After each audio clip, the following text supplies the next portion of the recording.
Ladies and gentlemen, welcome to the Kata Chronicles.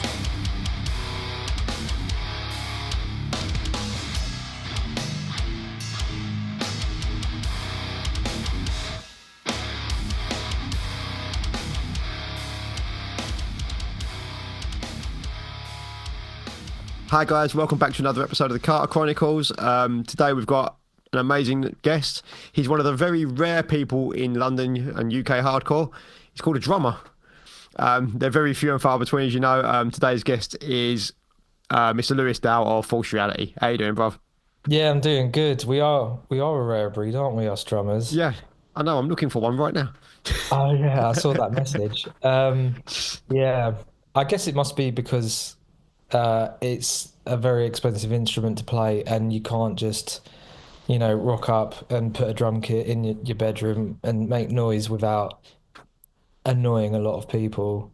Whereas guitar, you could Yeah, just chuck on headphones, right? So quite a few people yeah, can exactly. learn that. Like I can just literally plug my guitar into this same mic setup that I've got on the computer, put headphones on, and just turn the computer right down, so I can still hear the distortion without like deafening the entire fucking neighborhood.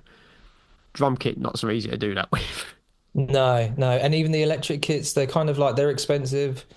They're not particularly great to play, and I can see, I know a lot of, sort of drummers or like very sort of like, I guess I don't want to say would be drummers, but people that are just starting to learn, and the first thing they do is buy an electric kit, and that actually puts them off, Hmm. um, like moving further because electric kit just is nowhere near as good as playing a real acoustic kit.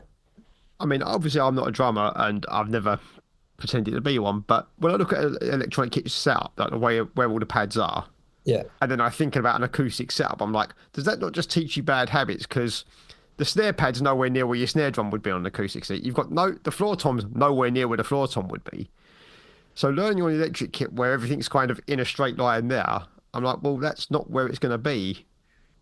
When I yeah, physically look at an acoustic kit, I'm like, how does this fucking work? yeah. I've had it before where I've on my because I've got an electric kit that I play on as well, and I've got an acoustic kit, but that's Yeah, just for gigs and stuff. But the electric kit I sometimes practice on, and I will I will be absolutely smashing it. Like I will be like killing it on the kit, and I'll be like, yeah, I'm gonna be decent for this recording session that's coming up. And then I get into the studio, I'm like, oh, everything's a little bit further away, and this is up here and that's down there, and yeah, the electric kit does give you a bit of a false sense of security sometimes. yeah, Uh, it uh, like on the pedals, you sometimes the mesh heads on like the kick pads do allow you to go a bit quicker, and then you have everything the pads for like the snare and the toms they're closer together, so yeah, you can do like fills with ease and not have to do too much overextension of your arms. But then you get yeah, sat down back on a normal kit and you're exerting way more energy and you're moving your hands further away from, from what you're used to. So yeah, there is like definitely uh it's definitely something to get used to that, yeah, and you have to adapt to that change. But yeah. I yeah. always looked at it and I was like, that's got to be. I was like, I don't see how that works for me. Like, I need to play the thing that I'm actually going to sit down with. Like, I would want to use something that's set up different. I'd be like, if I'm going to practice something, I want to practice it on what I'm going to be using or as close to what I'm going to be using as possible. Yeah, I think but drummers don't have that. No, exactly. You can't bring Don't in a have massive acoustic. Like, if we. I tried to fit an acoustic kit in my room, that'd be the room gone. It's just I think it's something you get used to because every gig I turn up to, the drum kit's different. Oh, So it's yeah. like it's like a guitarist or bass player turning up to every gig, not knowing what guitar they're gonna get, Yeah. and then having to get be used to that. But I think you just get so used to turning up and know, okay, well, I've got my snare, my cymbals, my kick pedals, providing I can get the tom and the rack tom and the floor tom in the right place, I'm good. So Yeah. Yeah. Um, and providing the drummer before you wasn't left-handed. that's so annoying. I can't remember who it is. It might be Clobber's drummer or someone. Yes, Clobber's drummer's left-handed. Sam's Yeah, left-handed because he used to be in War Crimes, right. and everyone in that band apart from one of them was left-handed. Mad. Rare. And I play it. It must have been lined out playing some shows, and yeah, if they're before you, that's just annoying. Particularly if it's like a new crossing show all day where you've got 15 15 minute minute change. changeover if you're lucky, and yeah, moving all that stuff around is quite stressful. Um, we played a show. Full Strategy just played a show, and we played two shows in France just this weekend gone, and how many bands? Eight or nine bands. It's a lot of changeovers, but the stage was big enough that you could set up all your cymbals and your hardware and Yeah, stuff and yeah. everything behind the stage, so You're just that ready to go. yeah, and it was a 25-minute changeover, which was beautiful. Love a Unheard of. 25-minute changeover. Yeah, unheard of, really. They just So seem to have that's like fun. that's like having a holiday in between bands. Yeah. But it was great. It's yeah, just a lot less stressful. But then you're sort of line checking in front of it was a big room. It's like a there were about 450 people there in like this sort of community space. It was a decent stage, but you're sort of sound checking or line checking in front of everyone that's going to be at the show anyway. Yeah, That's always like, let's just get this done so we can start the set, you know. But yeah. I'm so used to doing that at New Cross Inn where it's just like in the middle of an all day and you're playing, it's just like everyone, you've got a line check in front of everyone that's going to be there anyway. I know I almost want to like have a song that we just play for line checks, and that's Yeah, just the line check song, and then it's not even part of the set, you know. yeah. Couple of The those. thing is, if you've got enough songs to do it, then just do that sort of thing. You can check everything's in its balance on a Mm, random song that you don't care about because it's not one you're playing as part of your main set, and then go from there. It's not a bad idea actually. yeah, yeah.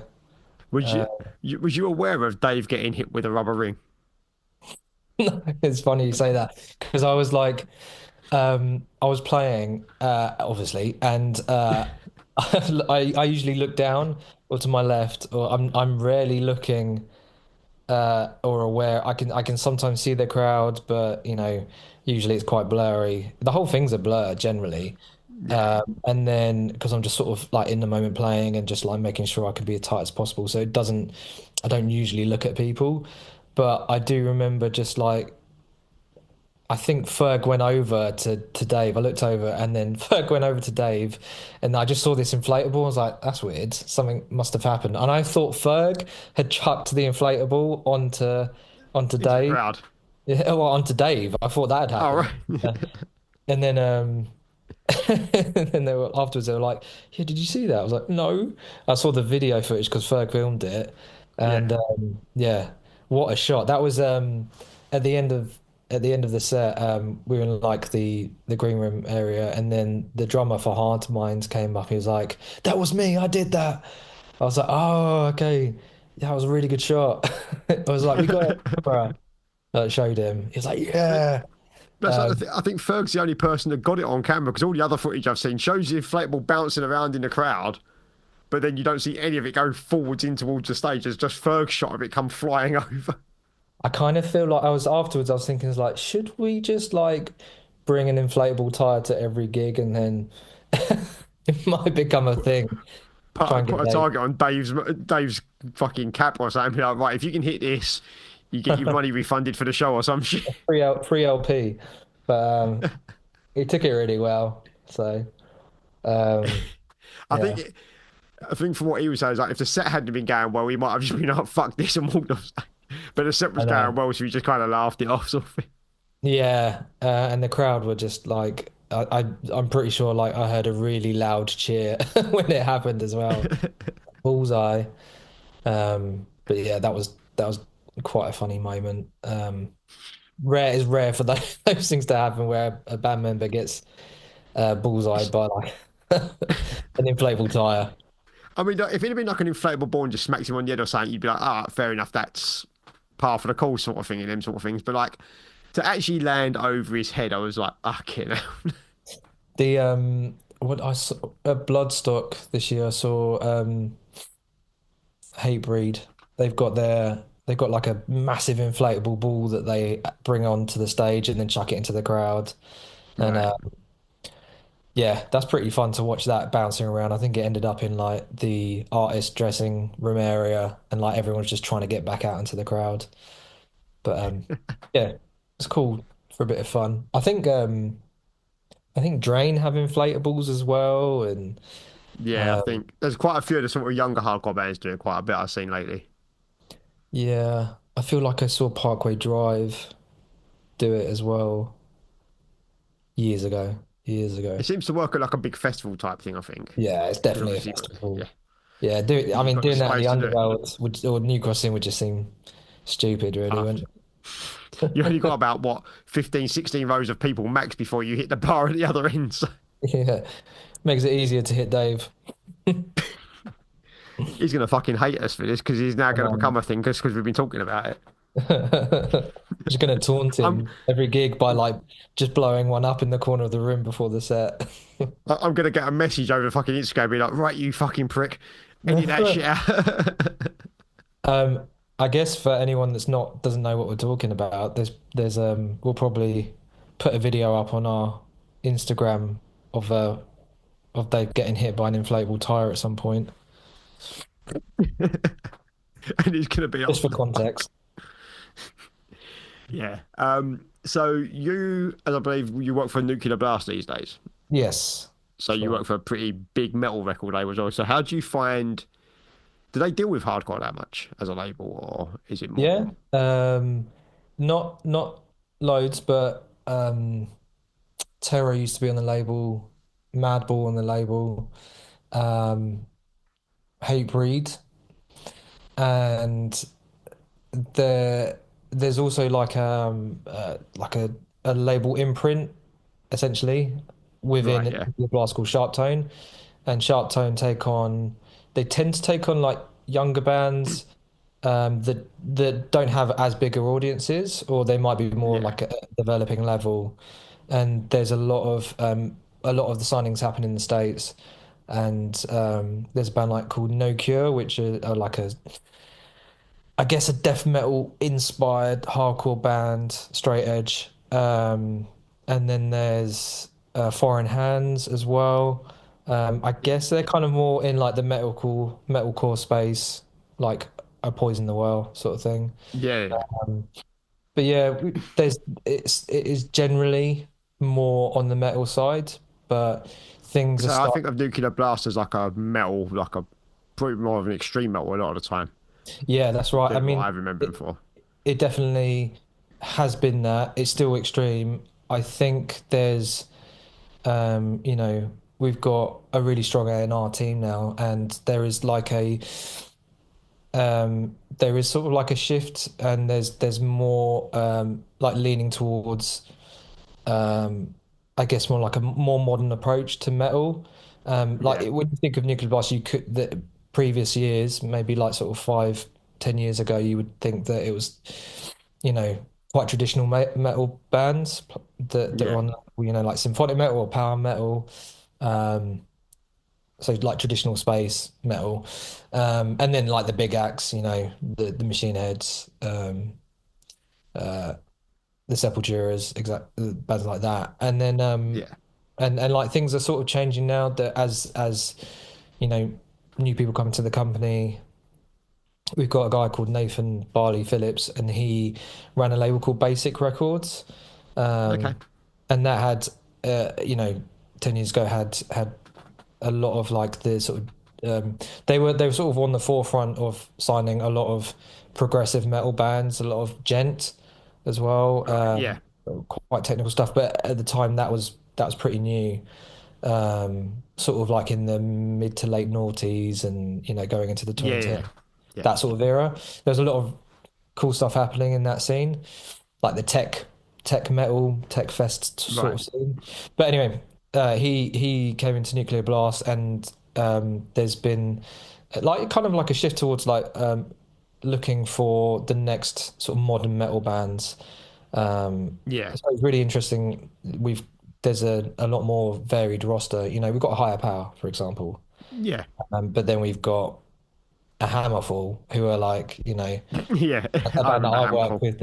They're yeah, they're power metal. Well, they're heavy metal. So Yeah. yeah, I remember them from it's my days in HMV. Always just seeing their album covers on the front of the metal section. Just be like, Jesus Christ. yeah, love it. It's just pure medieval stuff. But they're a great band to work with. They're, you know, that we actually one of the main releases I worked on this year. We got them number one in Sweden for the album, and then and they're a Swedish band, and then I think we were number three in the album charts in Germany. Right. Uh, Yeah. for those guys. Um, Charting is not always like a goal for us. It depends on the artist. Uh, Yeah. Yeah. you know, it's more about results. Yeah. But yeah, Because you you got know, you got Dimmu Borgir as well, haven't you? yeah, one of my Because I bands. remember seeing you posting about some big re-release. Yeah, Yeah. um, uh, Puritanical. That was really fun to work on. It's a seminal album. It's an album that the original version, you know, is in black metal history, really. It's such a great album.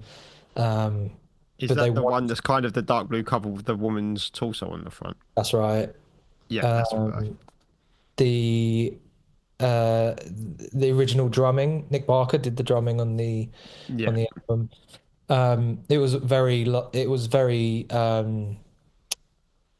like heavily triggered, and a lot of Yeah. people have grown to love that or love that sound.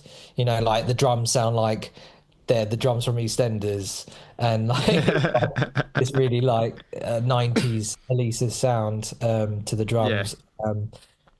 But I know the band also wanted to go back to that and really like give the album a remix, and they resampled all the drums Okay. to sound more natural, and Yeah. it's come out really nice. I would say it's almost a different listening experience than the original version, Okay. um, and it sounds modern, which is great. It's yeah. So that was really fun to work on. There's they're great guys. The main two guys. Yeah, they're really good. So yeah, Dimu's a fun one to work on. Um, there's loads of bands on the Yeah. roster, but it's So always when good. you sound like you're not looking to chart all the time, but obviously with heavy music, it's generally rare that it chart, especially over in the UK and I presume in the US, apart from obviously certain genre type charts, I guess, because obviously you have like a heavy metal chart or a alternative chart and stuff like that. So what is it you're looking to achieve a lot of the time? It depends on the project, the artist. It depends what they want out of it. Sometimes the band will come with their own like goals and objectives. Yeah. It's like it could be to grow in a certain market. It could be that they want to outsell their previous records. It could be that they just want to hit like all these playlists. New Music Friday, for example, on Spotify.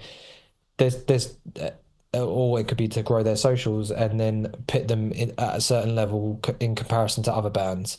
So you kind of Yeah. follow uh you want to like take your strategy and what the goals are for the projects and the label and for the artist, and then align with that, and then and make sure everyone is on the same page. Some projects don't go that far. They don't Yeah. require that amount of um, research or work to get to that point. We go into it knowing essentially the main objective is growth for the artist. Yeah. So it's then about how we achieve that.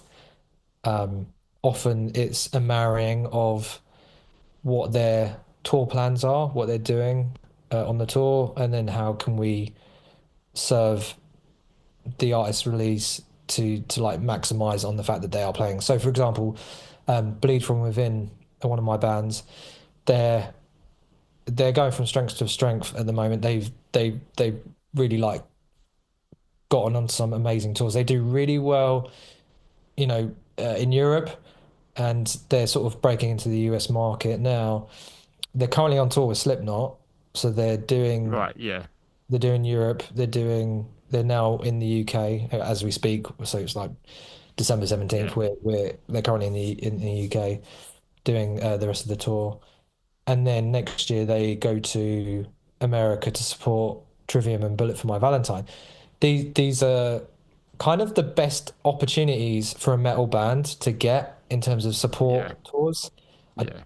apart from Metallica, I don't know if you could really do much better than that. And even when you do see Metallica, you're playing to Metallica's fans.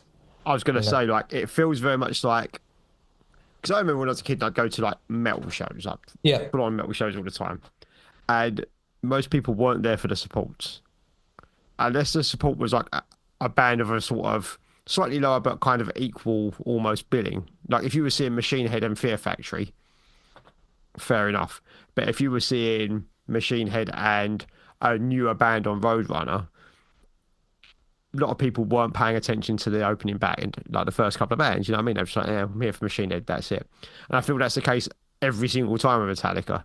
Doesn't matter who they yes. put in that support slot. It's like, we are here for Metallica. Same with Iron Maiden. We are here for Iron Maiden and fuck everybody else. Like, we don't give a shit about the other I bands. remember seeing, I was working on, this was in a different company. I was working on Bruce Dickinson release at the time, and Maiden were touring, and I went to the show at the O2, and Killswitch were opening, and I was surprised how little people in the room knew the band. Like Killswitch are a massive band, right? They're, Yeah, you know, been around the best part of 25 years now, and have arguably shaped what is metalcore now, yeah. in terms of like that version of The sound metalcore, of it, yeah. the Like, sound of it, yeah, a lot of people would have got introduced to metalcore through Killswitch. exactly. I certainly did at the time, and I was just surprised that people were standing there just still, arms folded, waiting for Iron Maiden to come on.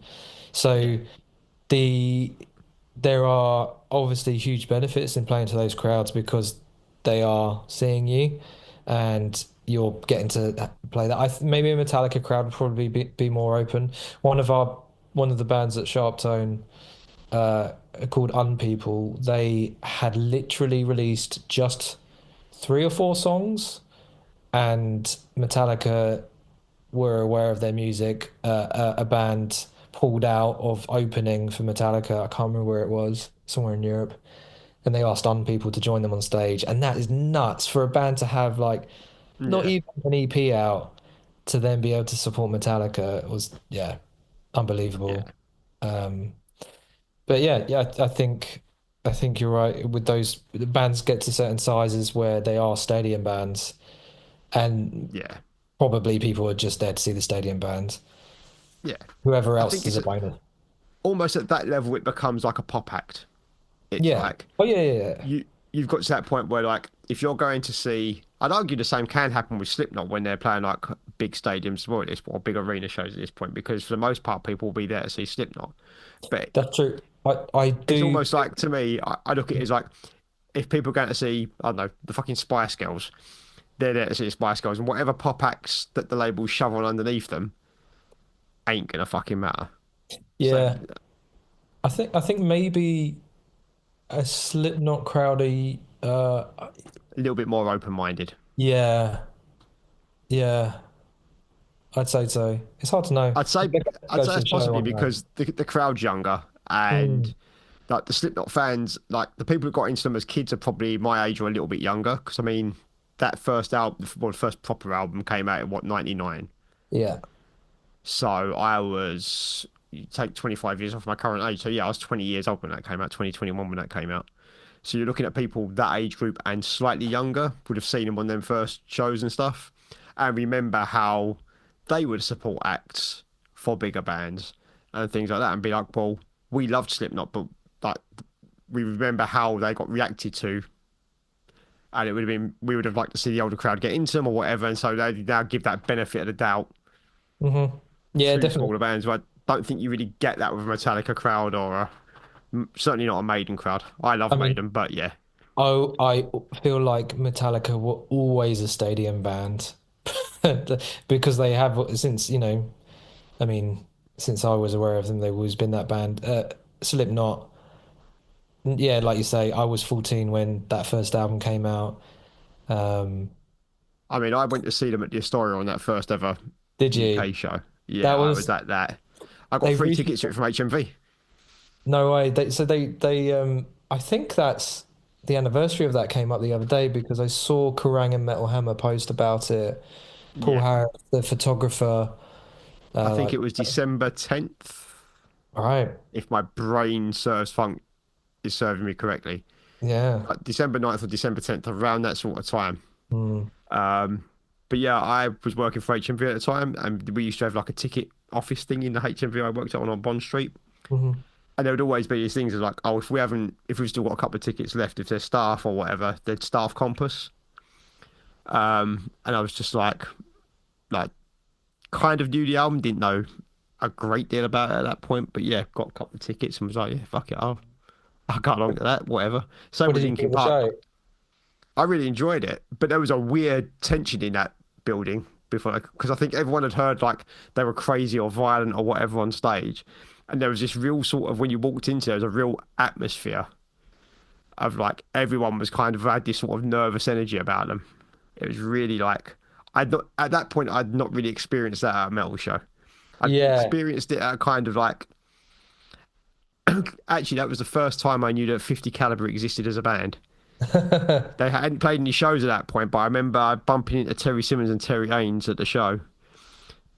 And the first thing Ainsley said to me, "Oh yeah, come with us. Ed Butts are going round," which is like fair enough. And then I can't remember if it's Simmons or Ainsley said, "Oh yeah, come back with us after the show because we're gonna have band practice." And I was like, "Fucking what? Oh, for a Okay." show. I, yeah, I was like, to be fair, I had work in the morning, so I was like, I'm not fucking like going to a fucking band practice for you lot. And then yeah, like a couple of months later, like Cannibal were like, because I don't think they had a band name at that point. They were just like, yeah, we're having a band practice or whatever. And then yeah, there was obviously like the next year they were playing shows, but I was You just were like, there. You were there at the inception, and it was at Slipknot. but yeah, there was mention of this band practice happening at a Slipknot show. I was like, fucking okay, boys. It's interesting you say about the like that sort of tension and like and the potential for violence, like there's some shows you go to, you're like, how violent is this gonna get? And it really sets the adrenaline level quite high. Yeah, And you even now, I think even nowadays I only get that at hardcore shows or some hardcore shows, not all, but it definitely I haven't felt it honestly for years, like probably about over a decade. last It time you it used last to time be I like yeah, 50 caliber shows yeah. felt like that sometimes, like old school 50 caliber shows. Old school Cold Hard Truth shows would feel like that sometimes. The last time I felt like that was it Prowler that did the last Ready Eye? Raola did play it, yes. Yeah, it was the Prowler set, and I was like, this is getting pretty Yeah. tasty. Like this, I was yeah, over by the door because I was doing doors at the point with Ferg. And I remember just looking up because Hannah had gone. Hannah, like Ferg's missus, she'd fucking bolted into the pit. yeah, And I was stood at the back and I was like looking up and I was like, it's looking a bit fucking tasty in there, boys. yeah, What is going yeah, in on? it, in it, yeah. I think that was the last time I was like, okay, there's something in the air. But yeah, you're right. It's quite rare that that happens. Um, yeah, I I think used to, sometimes it used to be with old shows because you were going through some crazy sketchy neighborhoods to get to some of the fucking venues as well. yeah, that as well, that as well. Like you'd be Even going through even some Central dodgy council London. estate in Brixton. Even Central London, in the late 90s, early noughties was still going like hanging out around the back of the Astoria and stuff. It was still like sketchy. Mm, yeah. I was 14, 15, so well, wasn't exactly I like, think I think with Astoria, I'd never minded it so much because there was always security around. mm, But when it was like you'd go to like Jam Bar in yep, Brixton, yep, and you'd be walking down that road, you go up through the council estate or whatever to get up there, yep. and there's no sign of anyone, sort of thing. And it's like, well, if something happens here, I am absolutely fucked. And it is a trek from the station. Yeah, yeah. I do Yeah. miss that venue. It's a cool venue. I mean, it's still there, but it doesn't do like we don't put hardcore shows on in there anymore. But No, no, it probably still there's a makes lot for of like there's a lot of like, dance hall reggae stuff happens there. I think some drum and bass nights and shit happen there from time to time. yeah. I've been to quite a few different nights there. Because I used to live not too far from, I mean, that's like where I grew up, really, sort of Yeah, Wandsworth, Clapham area. Um, but yeah, Hootenanny is another one in Brixton that was quite a fun venue. That would have been sick for hardcore shows, actually. But again, it's the same as Jam. It has mainly like dub nights or sort of yeah, reggae yeah, nights, ska nights, that sort of thing. yeah. Yeah. Something like drum and bass, maybe some hip hop or something like that. But Yeah, exactly. yeah. Yeah. So when it comes to like Nuclear Blast and like label stuff, what is it they're looking for when they're looking to sign a band? It depends who you ask. It depends, because we've got an A&R team, and although everyone is generally aligned with the vision and where the company's going, everyone has their individual tastes. Everyone has their own beliefs on what is going to run, which it's they s- hard to say, but I guess it's recognizing if you can help a band develop, or if you see something in the band that is truly special that stands out and could be the next headliner, of Yeah, of a download, as an example. It's yeah, so it's quite a big thing that they're looking yeah, for. But it's also not trying to corner a part of the market by by taking in lots of bands of that same thing. You know, yeah, yeah, yeah. we You don't want to sort of. I'll use a gaming analogy, but like Capcom did a really bad, maybe horrendous mistake in the 90s of Street Fighter's a success, so let's just flood the market with fighting games.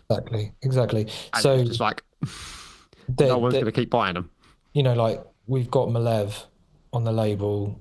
We're not going to then sign other bands that are within that similar vein because we've got Malev, and Malevolence, and that it's kind of like, yeah, don't exactly like you said, don't try and take over that part of the market with those type of bands, but looking across the spread across, like, because the thing about metal is it's just there's so many subgenres, right? Yeah. There's so many spaces it can go. I mean, Um, you've got everything from like a Malev who could arguably headline festivals and things like that. yeah, But then you've got like, I mean, I don't know if Nuclear Blast have any signed, but you have like these one man bedroom based black metal bands that are never going to tour because they're just a guy in a basement in a bedroom programming a drum kit, playing some crazy beasting sounding guitars and screaming over the top of it. And it's like, that's some underground black metal thing. yeah. I mean, there's less of that, but there is definitely something similar in that there's a group called Zetra, and they take influence from black metal. They take influences from industrial, and then they've got like The Cure, and then they've got Typo Negative, so goth, Yeah. and they kind of mash it all together, and it's just a two piece. And we took them on from really young level in terms of like where they are as a band, really early in their career, and like now they've supported Phil Vallo from him, and they played Royal Albert Hall, and they've gone from playing the horn in St Albans to playing the Roundhouse and things like that, and it's Yeah. I think going back to your question, it's signing artists that we can help grow and we can help shape their careers, and it's making a cultural difference within the heavy space as well. Because it's not just metal, it's the heavy space. It's like It's anything. alternative music as a kind of general umbrella sort of thing, Exactly, exactly. which encompasses everything from like, I mean, arguably some hip hop these days. I mean, I've seen Earache take on hip hop artists Yeah, I think lately. Earache do have quite a varied roster. There, I think with our world, it's like if there's like a kind of a darkness, an edge to it, then it's sort of it can come into to the nuclear blast space in a way. That's the way I sort of look at Yeah, it. Um, so yeah, we could have artists that are shoegazy, that are goth, but then we could have hardcore and metalcore, and yeah, so it's cool to be able to work across the whole sort of gamut of heavy music. Um, but there's something quite special about seeing a band come in, sign a deal, and then seeing them grow, and yeah, it's quite quite a fulfilling thing, and it's great to just be able to serve the artist as well and help them achieve what they want to achieve. yeah. Um, yeah. So you're not part of the A&R team, so you're marketing. So I'm a I'm a project manager, which in a traditional label is called a product manager, and we sit we sit kind of as project managers across all departments. So A&R, I guess it's best to explain how I work, but A&R would sign the artists, bring them in. We're all encouraged to talent scout, so we're Yeah, always sending links to A&R team, and uh, they then sort of vet it, and they do all the you get the contract in place and everything like that, and really develop the relationship with the band and find out where the band want to go, help them record, help them achieve their creative goals. yeah, Album's finished, as an example. It then gets passed to the master. I then get the masters, and then I and the artwork, and then I have to take that to market. So I then have to speak to sales team, speak to production. I need to check in with the digital marketing teams, the PR, um, radio pluggers, and we're just sort of like as project managers, we're in this center, and then we are pulling all the levers from the different team to help release the yeah. album. And then we've So got, literally managing the whole project. It's like this band, this is what they're releasing. Now put the machine into process. go release Get it. this. Yeah, Yeah, literally. essentially. And then I'm engaging with each department and getting them to do their parts to slowly push this forward into a space where we can, announce it and then release it.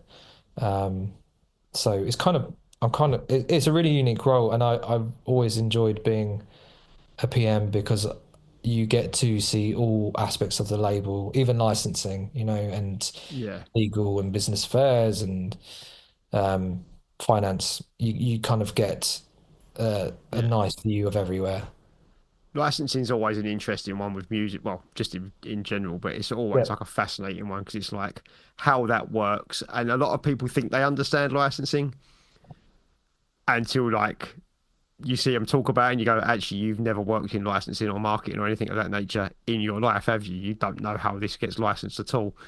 Um, Again, I deal a lot with the games market sort of thing on that sort of stuff, and it's just like I'll hear someone talk about licensing for a game or something online. I'm like, you have no fucking clue how complicated licensing is, do you? You think it's just someone signs a contract and that's it and it's all sorted?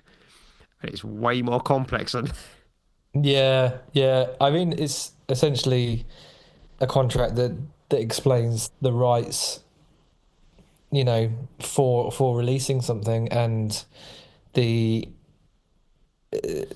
we in the way it can work in music is, we may license out, so we become licensors of the music that we're releasing. So Yeah, we still work on a license agreement with artists. So although it's, record label, it's not 360. It's not like the old traditional model of a record label where you take merch rights and you take, cuts from ticket tour. rights.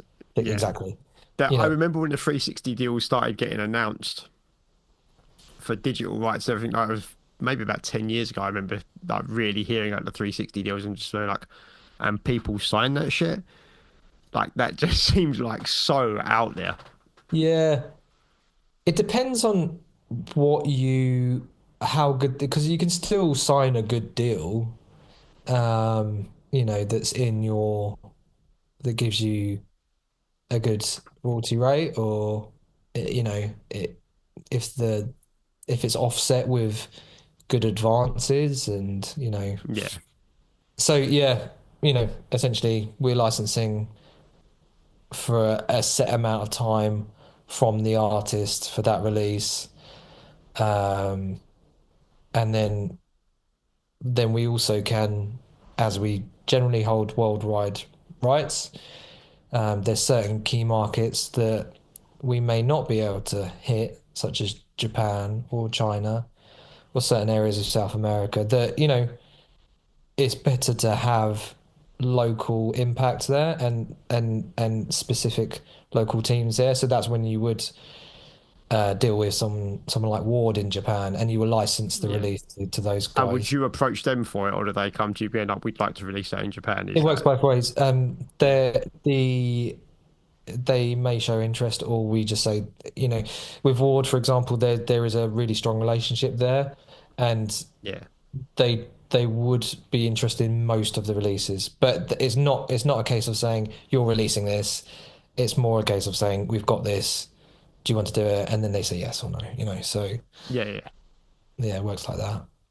Um, but yeah, it is an interesting world. And we've got, a really good team, really good licensing team that deal with different territories, and yeah. uh, essentially, the main focus that I have is Europe, UK, North America, Central America. I work In a on big sort of like fucking global region to level. work on. What's That's still that? like that's still like most of the Western world you're dealing with. I know. We still have, we've got the US teams, and certain projects will have a EU PM and a US PM sort of thing working Right, together, yeah. depending on where the artist is or the level of the artist. Yeah, so it's it can be a lot of work, but I think in this day and age, most things are global. Most changes that you make are at a global level. Of course, you still have local marketing that happens, but Yeah, generally, because everything is, you know, 75% digital, most things can be done at a global level. So that's traditionally in a lot of labels, you've got the domestic team, and then you've got the international marketing team. But we're sort of, the way Nuclear Blast has been shaped is that we're all actually just a global team. yeah, And then we make sure that we focus on the key markets for that audience, for that artist. Um, so most of the time it's like Germany, UK, Nordics, uh, yeah. and the US. So yeah. So, I mean, you must have noticed a huge change in the way music funk like is sold and dealt with now due to sort of the massive change towards digital and streaming in the last few years. Yeah, I mean it's an interesting time, because the all labels all the majors saw a huge boom from streaming revenue that happened, and from 2013, probably from 2011. I mean, Spotify was around before that, way before that, but um in sort of the last 10 years, streaming revenue really came up, really, and all the labels, everyone in the sort of in the industry saw huge increases in revenue from that, because it was essentially the solution to piracy. Um, at the same time, there's, a conversation could be had about whether that is the payouts necessarily fair, from the DSPs, from Spotify, from Apple Music pays out really well, but Yeah. there's I mean, there's some everyone's seen the everyone's seen the thing about Spotify where it's like you need 4,000 plays or something to exactly. make $1 or So something of that nature. so there's arguments to be said that the model for the way they pay out could be changed. But we're now at a point where in terms of the industry as a whole, I'm not talking about nuclear blast, but the industry as a whole, Yeah. um, it's plateaued. So Right. Yeah. we're not seeing the same increase in subscribers that we saw pre-pandemic, when everyone was signing up to the services. We're now getting to the point where things are plateauing, and you are seeing that there have been a lot of the labels within majors merging, or there's been a lot of redundancies that have been happening. So the everything's kind of getting to a bit more of a steady pace now. Um, and it's interesting to see the impact that things like um, playlisting has had on an artist's career. There's also a thing called discovery mode Hmm. in Spotify, which allows your music to be put into essentially, they call it radio. It's essentially autoplay. So say I'm listening to an artist and then I've not turned off my autoplay, it will then just kick into Find something another. else. Yeah.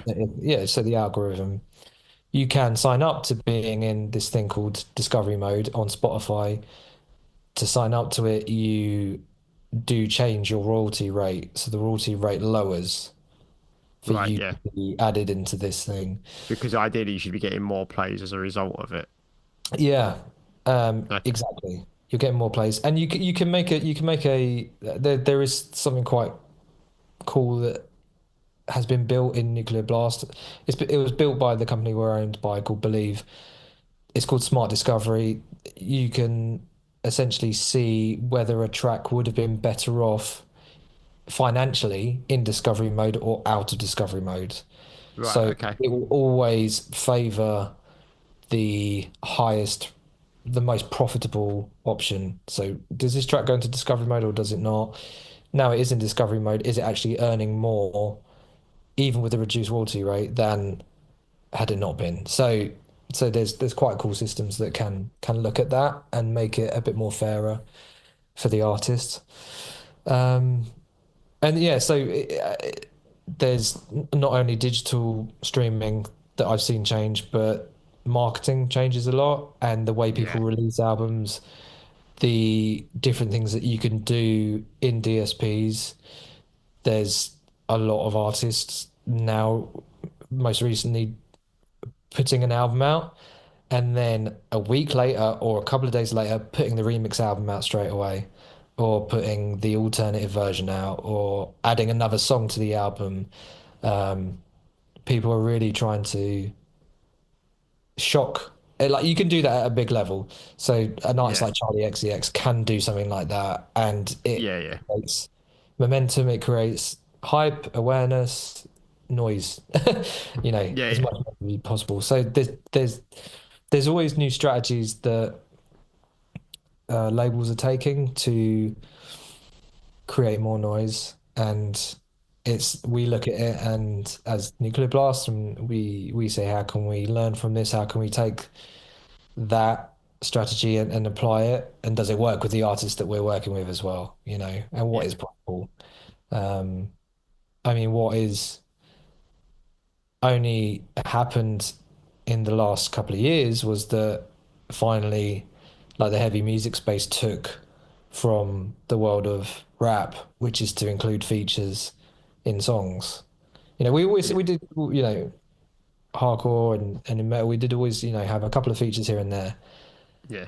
but I think now there's definitely more of an effort to have a lot of tracks on your release with features. And So I think the one I noticed recently was Gridiron, was it? Pain of Truth, do you mean? Because Well, Pain of yeah, paint the Truth, truth. yeah, Like Pain of virtually Truth, every track. every track, And yeah, then just recently from us, from UK, King Street did the same thing. I think there's King only Street, one track on their album. yeah, Doesn't have a feature. Every track has a feature on it. yeah. And I think it's definitely a strategy that has that been done for years in pop, in rap, um, dance even, where you've had both artists listed on your profiles, and then you can get the attention from that artist's fans as well, and it's really effective. Yeah, You release a track, and you've got a featured artist on there. You click on that featured artist, and then it appears on their profile as well on their Spotify. It gets served to their audience as well, so you can grow as an artist by having features, providing they're correctly tagged. So you need to just make sure that when you're using distribution, you're correctly tagging the artist as a featured artist, yeah, for that to really work from a DSP growth point of view. It's still a cool look either way, but yeah. yeah, if you want to If make you the want most of to, that. except if you want to make it effective, you have to make sure all your tagging, all the rest of it Yes. is in there properly so that the code picks up on it essentially. Yeah, it's super important stuff. And I mean, I guess that's what a label helps bring to an artist as well, Yeah, is because that. like I wouldn't know how to do that in DistroKid, for example. Obviously, most of people at our level, Yeah. when they release digital, will go through someone like DistroKid because you just got Yeah. to do it. And there's a lot I of stuff it doesn't tell you how to do, sort of thing. No, it doesn't. I think I decided not to go through DistroKid when I did False Realities EP. I did because we had the speed feature. So I did that through TuneCore because I knew that there's an option for featured artists in there. So I knew that I Yeah, could use TuneCore. I could actually add speed as a featured artist. Um, didn't go through NB obviously. I just went through TuneCore. But yeah, I think it's really important stuff to have the tagging done correctly. Yeah, that's definitely like one of the later things that I've noticed change in the industry. Um, I guess in terms of physical formats, you know, there's more. Vinyl is still selling well. CDs surprisingly still sell really, really well. Just being a cheaper format for an artist yeah. of a certain size, bear in And I mind. think this is it. It's like I've always, and you work within the music industry itself, so you might correct me if I'm wrong, but like when I worked at HMV, the way I saw it was there's a certain level where when you start, you don't necessarily need a label. Yes. A lot of the early stuff you can do yourself, putting out your demos and all the rest of it. Even putting out your first EP, you can do it through DistroKid or a TuneCore or Yeah. someone like that. You can get it all done yourself. And then when you get to the other end of the scale, when you've been around 20 odd years and you're a known entity and people know you by your name because you've been promoted or whatever over the years, you don't necessarily need a label at that end of it because you're now a known commodity. People will sign up for whatever you're doing anyway. It's that chunk in the middle. Yeah. The growth chunk basically is where that label comes in at its most useful.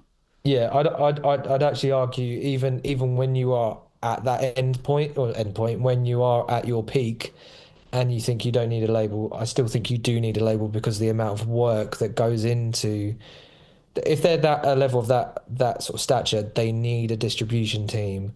They might not necessarily have to sign up to traditional label, but they could Yeah, go for like artist services or label services where yeah, they approach a label and they have a much lighter deal, and the label goes, "We'll do your distribution for you," because yeah, no way can you handle that as an artist of that level on your own. You still need a team.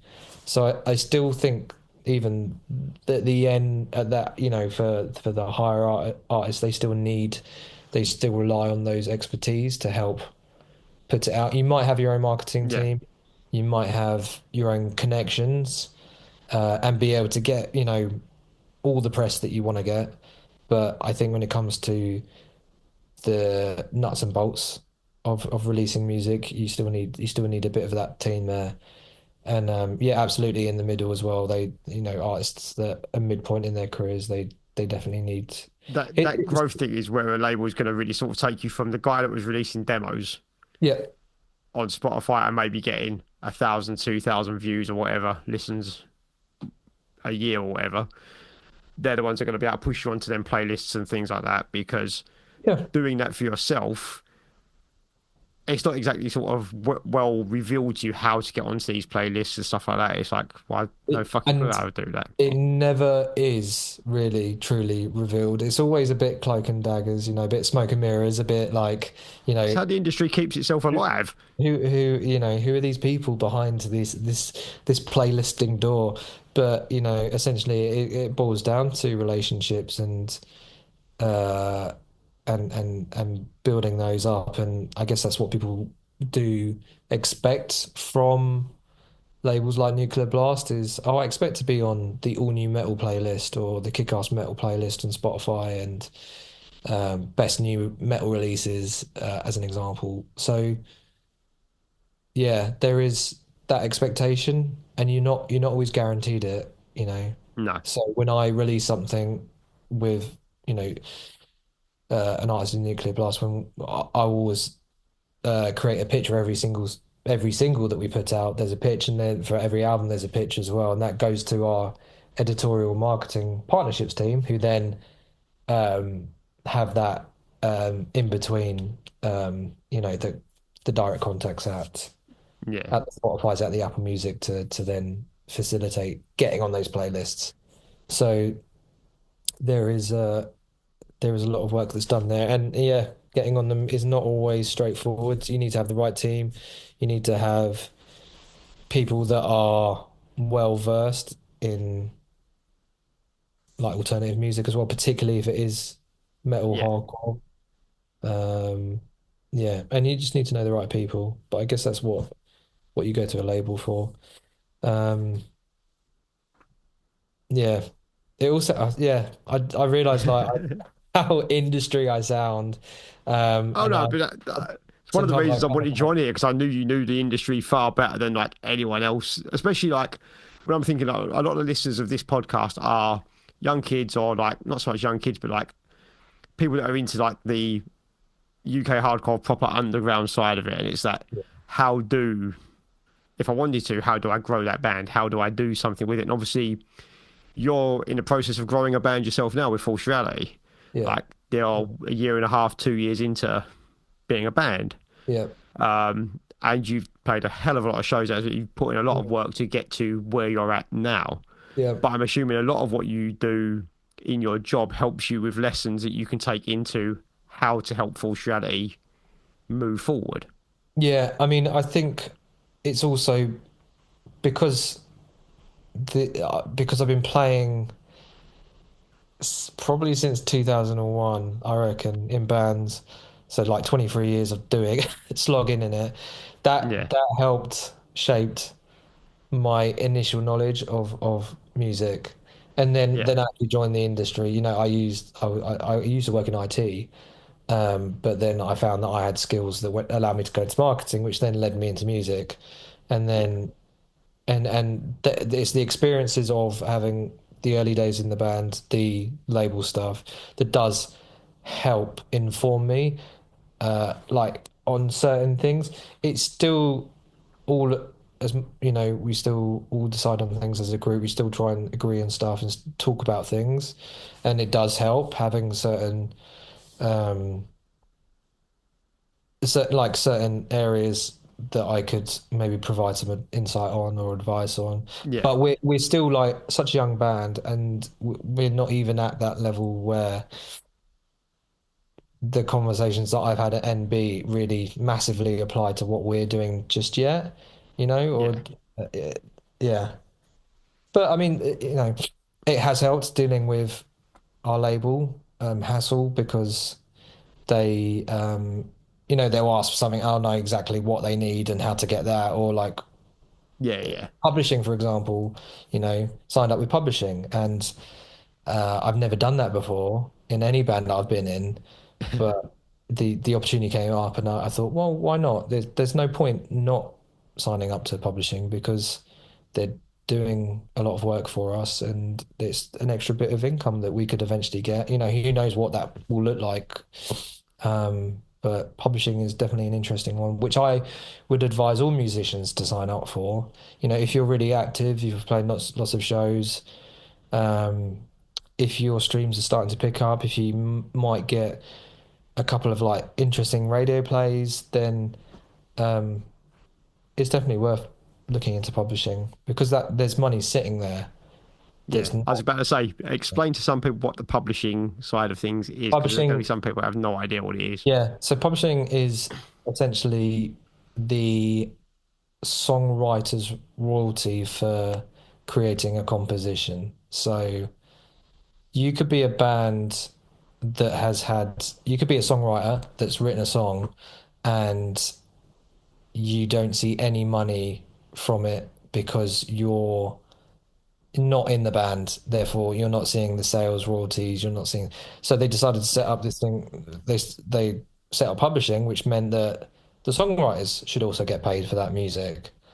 Yeah, Nine times out of ten in our world, the songwriters are the band, or yeah, so they are getting that, uh, so it's essentially the songwriter's royalty, yeah. uh, So you're and essentially looking at like, to break it down, like ghostwriters for hip hop, or like production writers and all the rest of pop music, whereas like you have like a team of people writing songs and then band X comes yeah. in and performs If them you, essentially. yeah, you could think about it like that, but it's anyone that writes the song. You Yeah, know, like in False Reality, we are equal writers, songwriters. Yeah, so we get equal. We would eventually get like equal royalties in terms of publishing.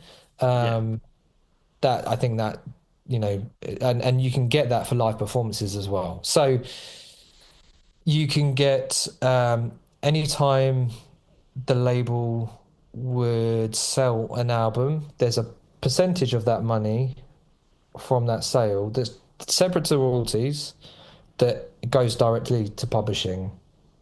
right. And it's like a pot for streaming on digital. You might get your royalties come in through DistroKid or whoever, but Spotify will also be sending money or holding money in a pot for publishers, for publishing, for songwriters, which is separate to the streaming revenue that you've received.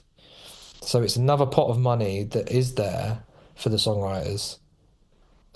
Okay. Um, when you play a gig, most venues are PRS. exactly. So, Yeah, it, say you've performed at Wembley and you've performed your own song, because Wembley will be a PRS venue. Uh, it's of a certain capacity. You would then be due to receive money just for playing a song that you've written there. So yeah, different to the fee that you're going to get from the promoter, the yeah, venue or the promoter should be paying into a publishing fund. So ticket sales, a percentage of those ticket sales will go to publishing.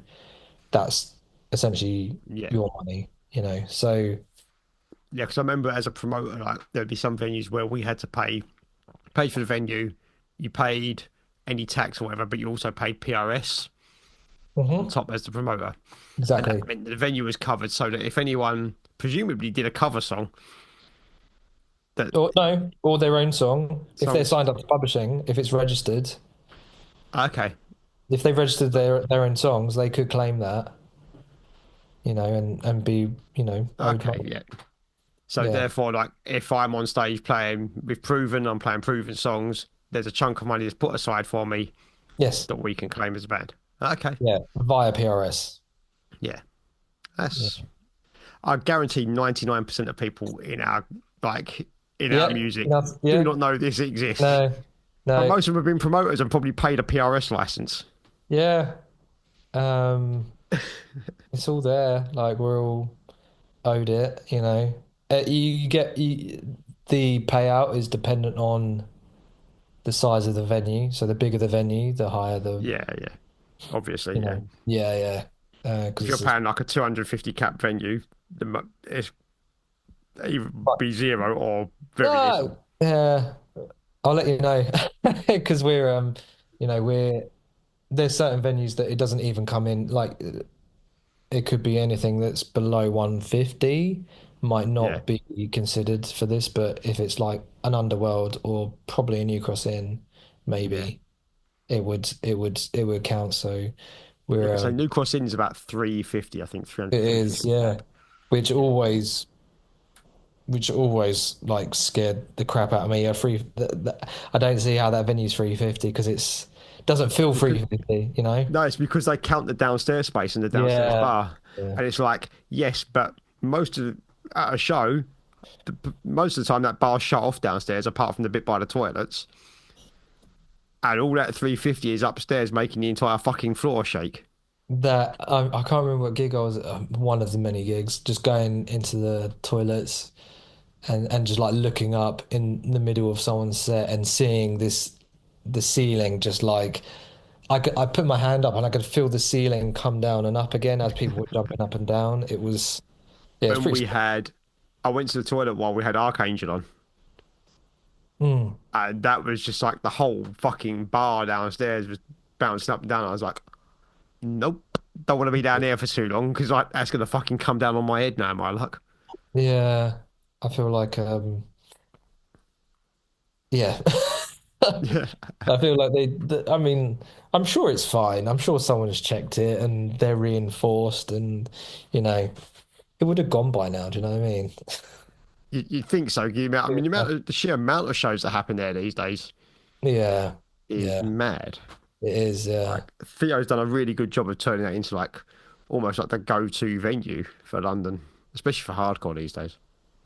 Yeah, it's Obviously, Eddie was there before with Upsurge, and mm, he was doing a lot of stuff there. yeah, yeah. It's definitely I've got countless memories of that. I think this year is probably the year that I've played it the least though in the last 10 years. It's probably the year I've been there the least this year Yeah, interesting. because I went to see Sub Zero, and Oh I'm yeah. struggling to think of any other shows I've been to there this year. There's been a lot happening around sort of Black Heart and things like that lately, and obviously It, Signature Brew and yeah. what's the other one? Blondie's small. The Blondie's, Grace, which was yeah, a drop set played the other day. Um, yeah. Oh yeah, this is what used to be upstairs at the garage. Upstairs at the garage, yeah. Um, yeah, Signature Brew, Is it 229 Club? yeah, 229, Blondies, Moore's Brewery or something like that. Moors, yeah, Yeah, more vaults, More beer, Vaults. That's it. Yeah, beer yeah. something, yeah. The- More somewhere. It's a fucking brewery. That's all I know.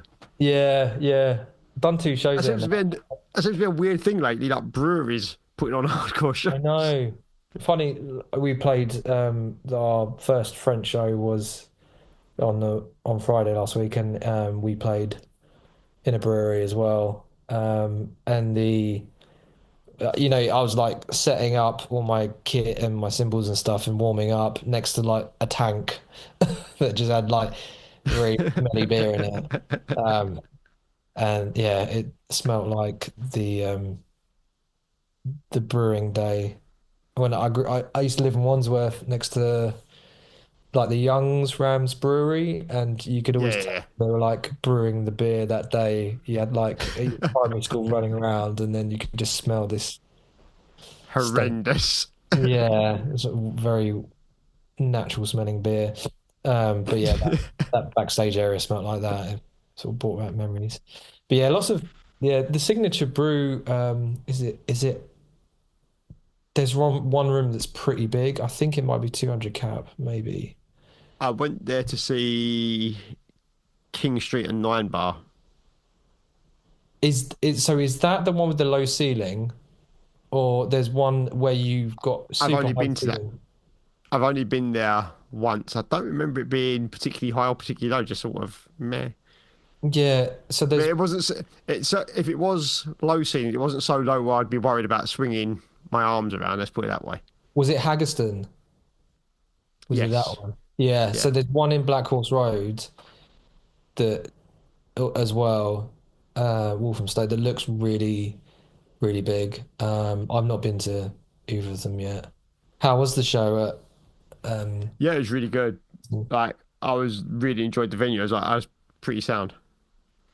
So again, like we're going through a sort of transition period between sets of venues. I feel again, mm, like where there was a period of time when there was like certain venues, then a load of them closed, especially during the pandemic. Shit tons of stuff closed down. But even prior to that, like we lost a hell of a lot of venues here in London over the years. yeah, I mean, I'm going back to all the times when like the Verge and the Red Eye and shit like that were still knocking about, and they closed fuck knows how long ago. Kentish And then Town it was Bridge. yeah, and then it was the 12 bar.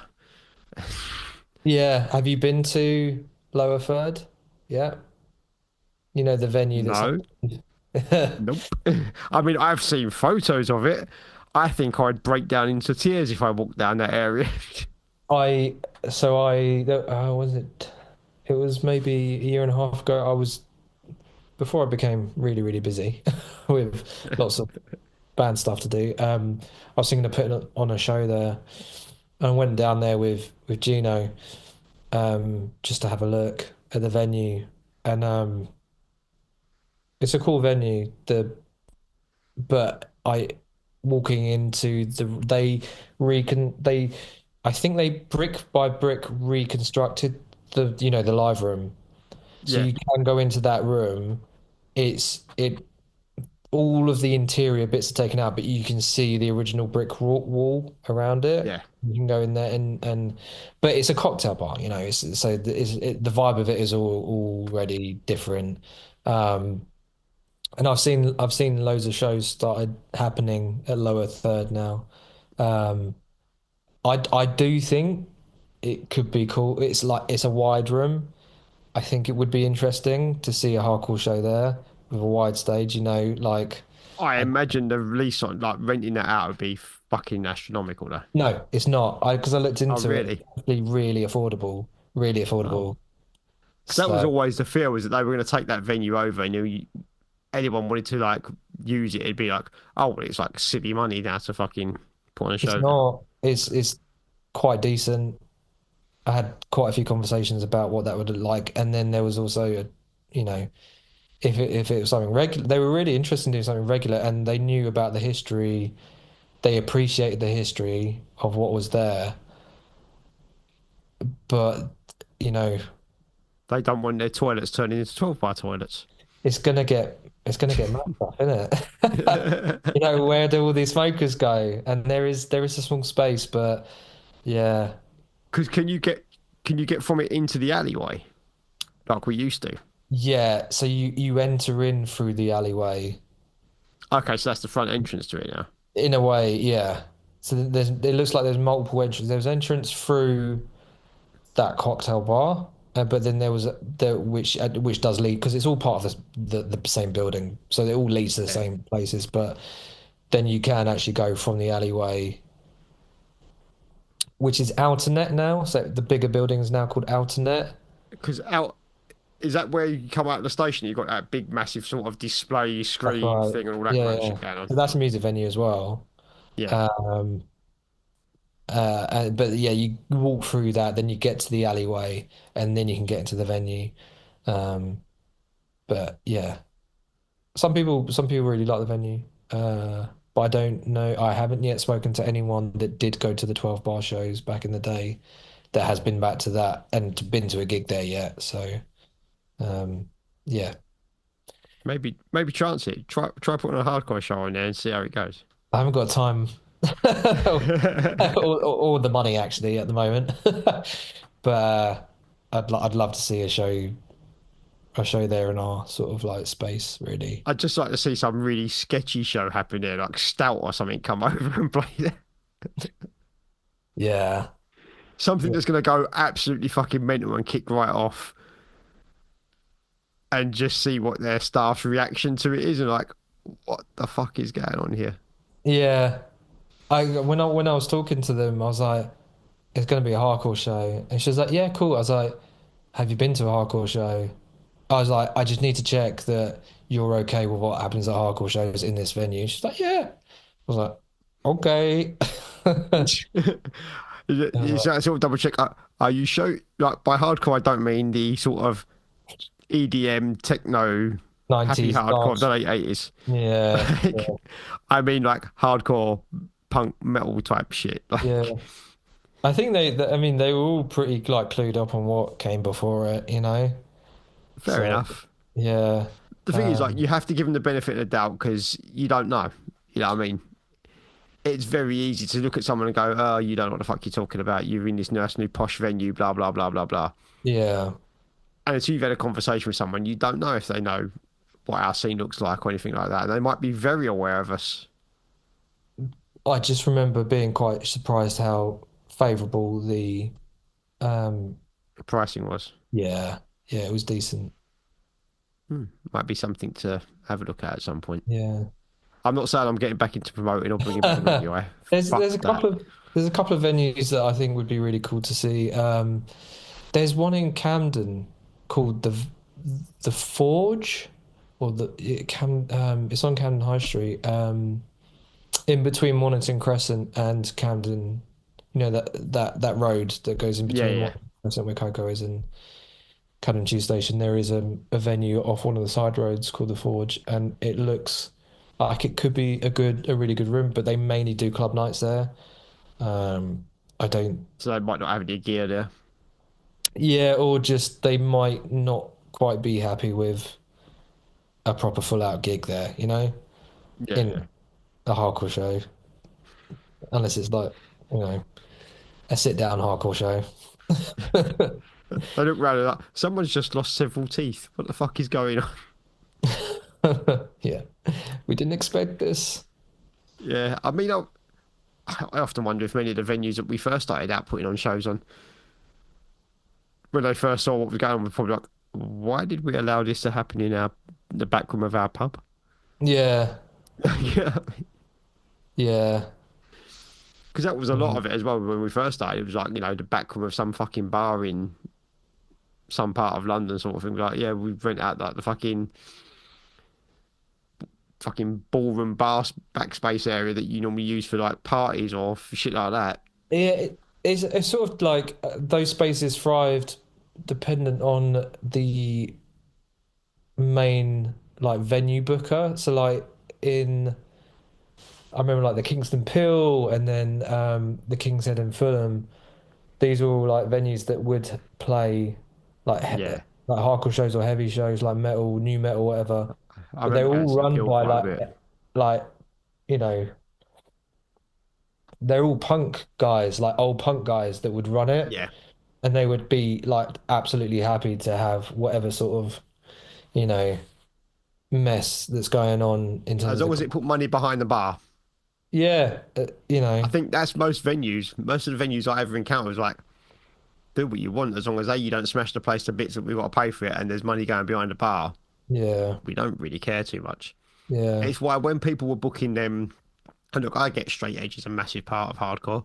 I'm straight edge myself, but like when you see people trying to book these straight edge day, all straight edge band shows, and you think, well, the venue aren't going to be too happy when they realise that no cunt's drinking, Mm. and suddenly all they're selling is Coke and people asking for glasses of water, which they give away for free. Yeah, I mean, suddenly there's no money going behind the bar, Yeah. and it's like, well, that's what keeps the venue afloat. So I'm afraid. So, It's probably why not many of them happen. I think a lot of it became venues. Some of the venues would have been like, is it it's a straightish thing? Yeah, maybe we've booked that day. Yeah. And even if they've got nothing booked in, they might be like, maybe we're booked that day in the hope that something else came through. And if it didn't, maybe at the last minute, we go, oh, by the way, we've got that day still if you want it. You know what I mean? When nothing is getting booked for the day or whatever. But like, I'm sure a lot of Yeah. venues would have been like, ooh, like it's a rough day for us. We still got to pay for the electric and the wages and everything else for the day. I think Or they I, just bump the price of the venue up. yeah. There's definitely I've spoken to a couple of promoters when sort of booking out false reality for shows and the last we're like booking a self-booking a like a headline run in April and one of the promoters I spoke to um, I was like suggesting some venues that we could play, and they were like, I've spoken to every venue, and all of their Saturdays are booked out until October. I was like, what the hell? Yeah, Luckily, we ended up just doing the show on a Thursday, so we had more options there. But yeah, yeah, venues getting booked out really far in advance now. It's yeah. I mean, even when we were doing Ready Eye, like we would book Ready Fest in as much advance as we possibly could. mm, If we decided on a headliner and we'd arrange a date with them. yeah, As soon as we had the date for that headliner, we went to the venue. It was yeah. like, right, that's the date we've got for this band, and they'd be like, okay, cool. You've got New Crossings free that weekend, bang, and we'd book it in like 7 or 8 months in advance, as long as we knew we had a headliner. Obviously, if we were still waiting to hear back from promoters or whatever, it'd be a bit more difficult. I mean, the one we did Strife and Archangel was completely fucking random The Boston because Music Rooms. it was just a random email for Strife. It was like Strife were Right. on tour with I can't remember who it was. It was like a German band, I think. Um, it was like, you know, do you want this? And it was one of them things where like the agent sends out a sort of blanket email to every fucker they've got on their list.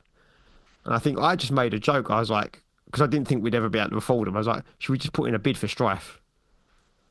One of my favourite bands of all time. I was like, but also it's probably gonna get laughed off. Someone's gonna come, like a proper promoter's gonna come in with a big fucking Yeah, is 5 grand or some shit like that, and it'll be all yeah, over, sort of thing.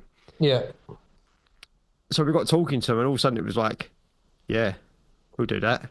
Sick. And the amount of money it was for the two bands, I was like, are you shitting me? Is that it?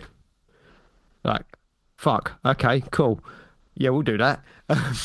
That's But I it. was so surprised at how quick, like, what it came in at, for, like, money wise. I was like, fuck me. All right, yeah, book that straight away. We'll have that. But they could only do the Friday night for us because they wanted to go mainland for the weekend because that's obviously where we're going to make real money, sort of thing, especially on merch and stuff. So we're like, yeah, we'll take the Friday night. The, this is the. I think I was drummed in Life Betrays Us for that. I think I did. Was that a Boston Music Rooms? No, this Strife was No. at New Cross Inn. The Yeah, Boston Music okay. Rooms one was we did Marauder. That's it. Yeah. Yeah, So I'm just wondering if that was like pre-Brexit. I yeah, mean, it was. yeah. I So think like that because all the rules kicked it in was yet, 2018. right? So I'm wondering I if think the fees was it were 20? fees were maybe like No, more favorable. 2019. It was 2019 because it was Proven's last show. Okay. Maybe the rules hadn't kicked in there. I'm just wondering if like it was the No, fees the were favorable Brexit for rules didn't kick bands. in until after the pandemic. Yeah. Like Yeah. it was Brexit had been voted for, but we're still going through that. We don't know how to do it bullshit in Parliament. Then the pandemic hit like March 2020, There was an and extension or something, maybe, I think, because of the pandemic. some sort of shit like that. Because I know it didn't go through until like 20. I don't think actual Brexit went through until 2021, 2022. Yeah. Like there was a lot of horse shit around it because we didn't come out of pandemic until well, came out of pandemic sometime in 2021, but we couldn't play shows until July Yeah. because we did UK Hardcore Returns like a Yeah. week after we were able to start putting on proper shows. Yeah. So it might have been 2022 that Brexit went fully through. Probably. It definitely has changed things and made it a lot harder to for Oh bands. yeah. I mean, you see it like when tours get announced, it's just like, where the fuck is the UK on this tour? And And now apparently the I think it's as of this next year, the whole thing about like America has to get two separate visas as of next year for UK to Europe. So the work visa, they have to apply for a separate work visa, I think it is as of next year. right, So that will completely fuck us for tours in this country. yeah, Because are you going to pay an extra $200 or whatever it costs to come and play 3, 4 dates in the UK first or on your Also, way back. it's like resources and admin time and things like that that end up meaning bands don't bother because Yeah, of how hard it's too much effort. made. Too Yeah, much effort. It's the effort and the money. So if you're going to spend an extra 200 to 300 quid on the visa for it, how many days are you going to be in the UK to warrant doing that? to make that worth it. Yeah, because you're going to be to make that worth it with all the added paperwork and admin stuff as well. You're probably looking at doing a week in the UK at that point. But Monday and Tuesday, you're not going to make fuck all. And they will only want to do like A market cities as well, probably. Yeah, you're only going to want to do London, Manchester, Glasgow. Glasgow, maybe somewhere further south than London, but probably not. Like, I can't Mm. think where else you're going to go if you go sort of southwest. Bristol, Yeah, you know, just trying to think Birmingham. off the top of my head of like a major Yeah, city but that way. Birmingham. You do London, Bristol, Birmingham, Manchester, Glasgow. It's like the sort of tried and tested Yeah. routes. And then you're going to probably do London on the Friday if you're going to the Europe for the weekend. Because again, that's where your real money's going to be made. Mm. So you do London on the weekend, and you do London on the Friday. So you get down to Dover and fuck off over to mainland from there. Yeah. But I just don't see bands being willing to do it. I just think they're just going to fly straight over and fuck us off. Interesting. We'll see. I mean, there's still a strong market in the UK, so that does pull in a lot of bands. The bands pre stuff happening in, with Russia and Ukraine, a lot of bands would they would do Europe in on touring, they do Europe and then Northern Europe and then Nordics, sort of Scandinavia, Yeah, yeah. Finland, then they would end up in Russia. So they would go Sort of through up and Finland around. to get to Russia, yeah. So lots of shows happened in Finland, but now because no one's going to Russia to play, Finland is Finland's kind of left out. yeah, it's pretty sad. It's not like a huge there's not a huge population there, but it's still They've got a good Helsinki. hardcore scene, though. What's that? They've got a good hardcore scene up there. Helsinki's meant to be really good, right? Yeah, stuff like Become a Threat and all that sort of stuff. Yeah. Really good. Yeah. Cut Down. Ruction put Cut Down on the Unicorn once. It was fucking amazing. Yeah. So it's a shame that that territory is getting missed out, but I guess it all comes down to money, doesn't it? Financial reasons. Unfortunately, yeah, Mm. people like to think, it's all this hardcore unity and all the rest of it. But at the end of the day, if it's not financially viable to do, you can't do it. No, exactly. Most of these bands aren't like living the rock star lifestyle. They're going home and doing a fucking 9 to 5 or it's like a standard working job sort of thing, I'm building sites and stuff. I'm surprised the amount of people that are in hugely successful bands that still have a 9 to 5. Yeah, You know, because it it, doesn't make the money. yeah, Again, unless you're in that sort of headline or just under main stage sort of festival circuit type thing, chances of you realistically making a living off of heavy music solely is pretty slim. it's quite slim, and you have to be away from home a lot, and you have to be touring almost constantly. Hustling on the road, Yeah, a road dog. yeah, and it's just like, I mean, certainly at my age, I ain't gonna be fucking doing that. Yeah, yeah. But if I do another band, it'll be like I'm gonna play a few shows in London, a few shows in like Brighton or up to Birmingham, stuff like that. Like I am not traveling crazy distances this day and age. Like if I do a band now, it's for fun. It's not to like make it, quote unquote. We've done a lot, full reality. We've done a lot of playing and flying. So I mean, what was it? Is it? I've done Liverpool and Leeds like there and back, and then done work the next day, There's been a Yeah. lot. We've been doing a lot of those sort of runs where we get offered a show just in Liverpool, and then have half day at work, drive there, play the show, drive straight back, get home for 3 in the morning, and start work next day. To Um, be fair, your kind of job, I'd imagine, is quite like accepting of you fucking off half day to go and play a show though, because you're within the music industry somewhere. yeah, I think there probably is a level of understanding. I think I've got a great line manager, and as long as I'm organized with my time and give enough time when I want to take time off, then I think we're generally all good. Yeah.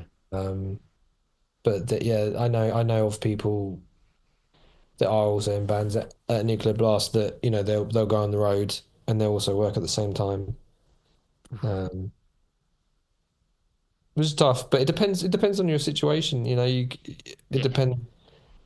Are you in a nightliner? You could probably work quite comfortably in a nightliner.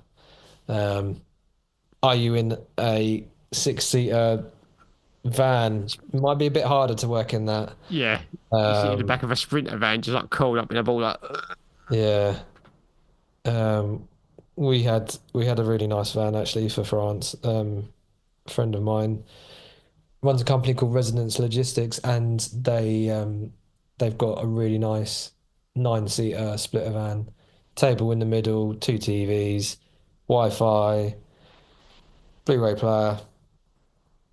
Ferg was driving us. It was great. Nice way to travel. yeah. I remember when I and out went on the tour with Madball and all that, and they were like, you lot were on buses and shit. Yeah, And I that think was that was mad. Gino That was a bit was like, what the fuck?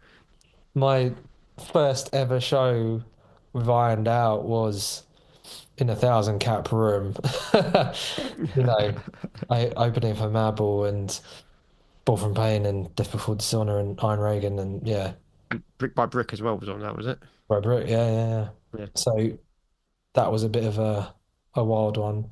And it was a very cool way to really get to know like everyone in the band. Obviously, I knew everyone from like around and stuff, but you kind of don't really know someone until you're in a band with them, like in that way. Yeah. Being in a Yeah. band with people is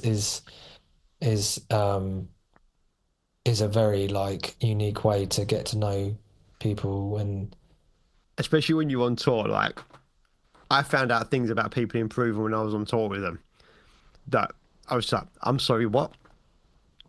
Just like, okay, never expected that to come from you. Fine. yeah, or Now, just sort of personality traits. Like I learned quite a lot about myself on just these two days that we did in France. Like we were sitting in a van, I was like, I'm actually quite impatient.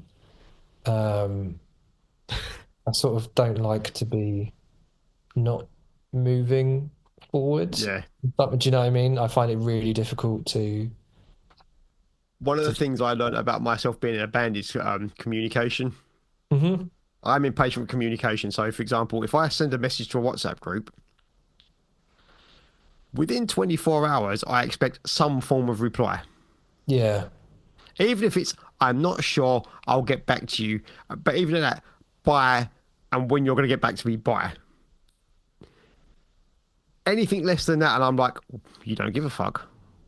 Yeah. Like, I get you. I think then maybe that form of look, yeah. I've learned that different forms of communication are much better ways of communicating. So not everyone really responds to WhatsApps, not everyone mm, wants to make a decision over a WhatsApp.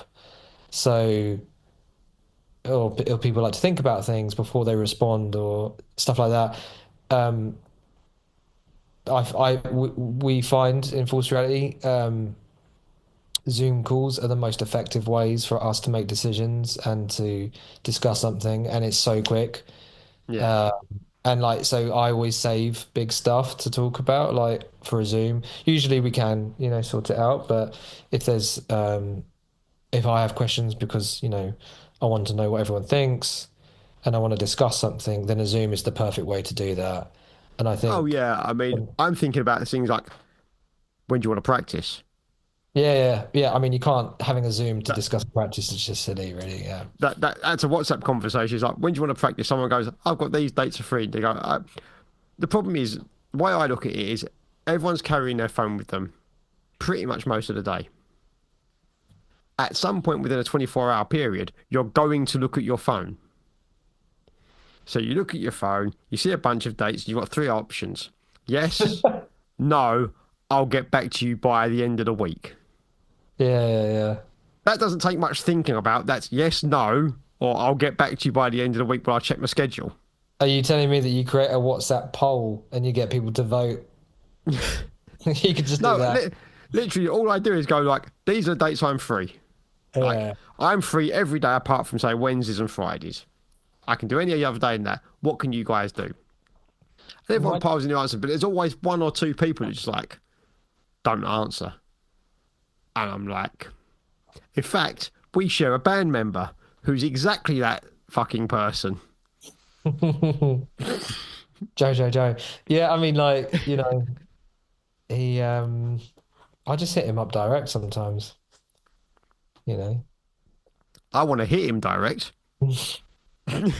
Ah, we love Joe. Yeah, Yeah, I mean, Joe's a sound guy, but it is sometimes like I got a message from him today being like, just catching up on all the chat. And I was like, there's about a week's worth of chat in there to catch up on, bruv. yeah. I mean, like one of my best mates I grew up with, I learned very early on that not everyone is great with communication, and he would often leave like we would message each other and we'll be having a conversation, and he would just like air me for weeks and weeks on weeks, and then then we just have a conversation on the phone, and it would just it doesn't you just forgotten about it. So yeah, it's cool. That's the thing. Like, it's never a thing where I'm like, oh fuck this person. I'm always like, okay, they've just obviously read it and forgotten to respond to it or whatever. But then I'm like, I'm still waiting for my answer because I still need to know what the plans are. And you're like, you send another message, hey guys, like, what's going on? Are we practicing this week or da da da?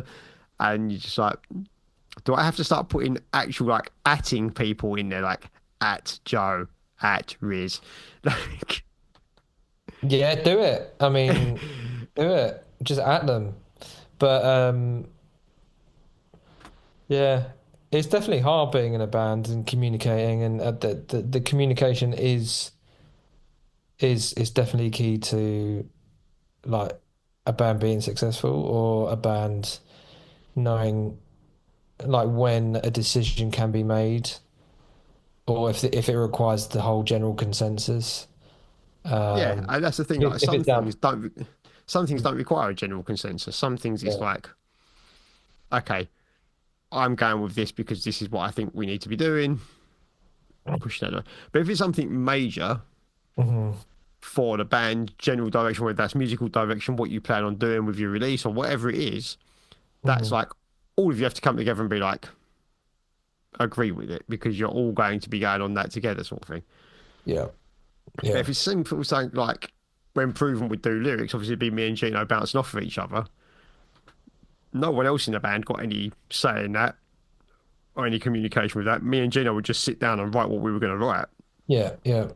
I think the only conversation I ever had about lyrics with the rest of the band was like, is there any subjects you don't want us to ever cover? Is there anything you feel uncomfortable talking about?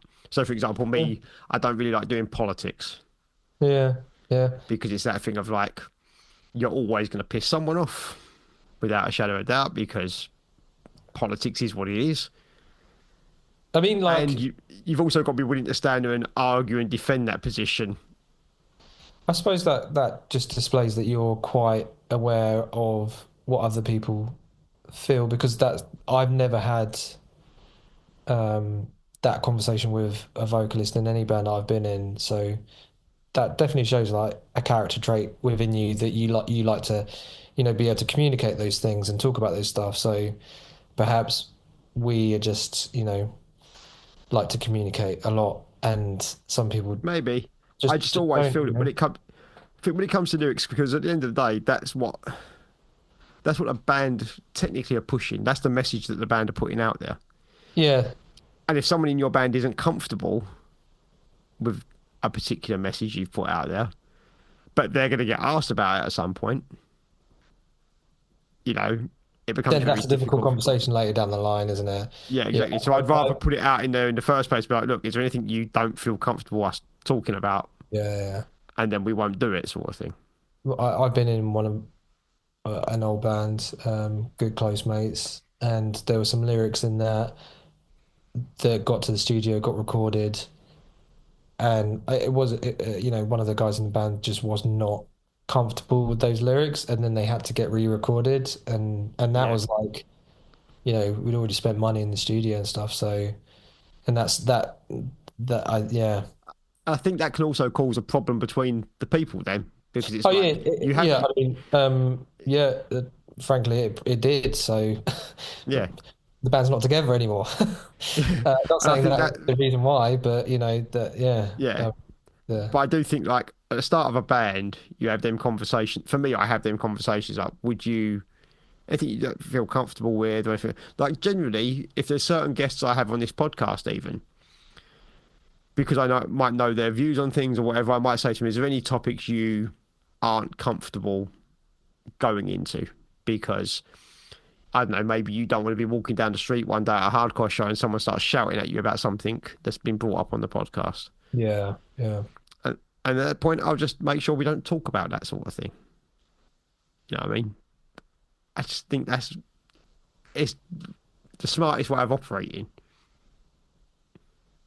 yeah. It definitely is, I and mean, don't get me wrong, I don't expect any of my friends to have crazy controversial views out there that are going to be like, you know, cancelable, for example. Someone goes, oh, well, that guy's a Nazi or a racist and da da da da da. Like, none of my friends are I in think that field. yeah, you know who you're getting into a band with most of the time. Um, I really enjoy reading Rachel's lyrics. She's a great lyric writer, and there's because I'm drumming, I'm not hearing the words that are coming out nine times out of ten. So it's not until I hear the recording and then look at the lyrics, I'm like, oh, these are she cut some really nice like words and imagery and yeah, um, I love the lyrics that she comes up with. Um, yeah, you don't want to be in a band that with someone who's coming out of lyrics and you're like, oof, are you sure about that, mate? Yeah, yeah, Yeah, it's all. I mean, like some of my lyrics have been confrontational in the past, yeah. which is just my nature. Like, if I know something's going on that I don't agree with, I might like to prod at it and poke the bear a little bit, Yeah. but never in like some crazy kind. If you look at the infraction stuff, the first EP is all the entire first EP is me looking at the hardcore scene and going, "Well, that's happened. I don't like that, and that's Hmm. happened, and that's bollocks," and just basically taking pot shots at it all. But either people don't realise that's what I'm doing because no one ever said shit about it. Do you get like is it kind of like cathartic doing that and having that release and like, having do you get Sometimes, like that feeling out of you enough so that you no longer feel that way or you still I mean, it'll never make. For example, if you look at like take that first infraction EP, the first track is judged, and literally the lyrics are me saying I'm going to judge you Mm, about what I'm seeing. Then yeah. you go to No Excuses, which I was seeing a lot of people who would be like, "Oh, this bad thing's happened, and then this bad thing's happened, and this bad thing's happened." And I was like, "Well, at a certain point, you've got to look at yourself and go, if you're on the receiving end of 300 bad things happening to you, what are you doing?" Yeah. Yeah. You know what I mean? Torquemada was Yeah. obviously about the whole. There was a sort of uprising in racism that was happening in the scene. So Torquemada was that, and then Paragon was like people who would be the kind of people that would be online screaming about anti-fascism and anti-racism, and then like 5 minutes later you find out they're racists or they're paedophiles or they're like beating their girlfriends up. So it was like people being held up to a certain standard or putting themselves on a pedestal and then find out they're actually scumbags themselves.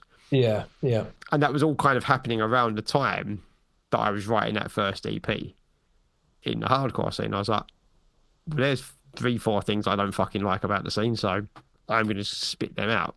I mean, like those are all things, listening to you talk about that, that happen at a cultural level, at a societal level anyway, right? Um, Yeah.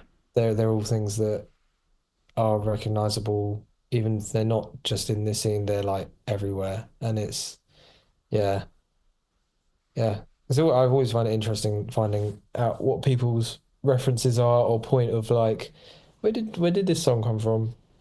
It's always Yeah. interesting actually from like a point of view of like in the label and when we're putting together a pitch or we're putting together stories or um concepts that we can sort of talk about with the artist. It's always good to know like where without you crowbarring an idea in that just comes out of nowhere, like to really get to know where what their headspace was and how comfortable they are talking about things. Mm. Uh, yeah.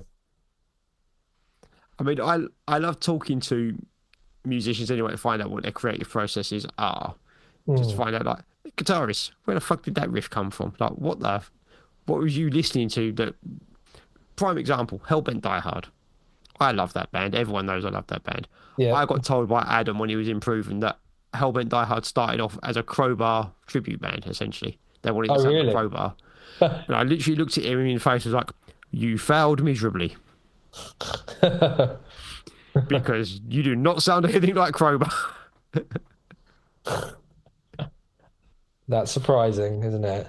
I was like, you Quite made a it a surprise. fantastic band and one of my favourite things to come out of UK hardcore, but if you was aiming for a Crowbar sound, that was a failure on every fucking level.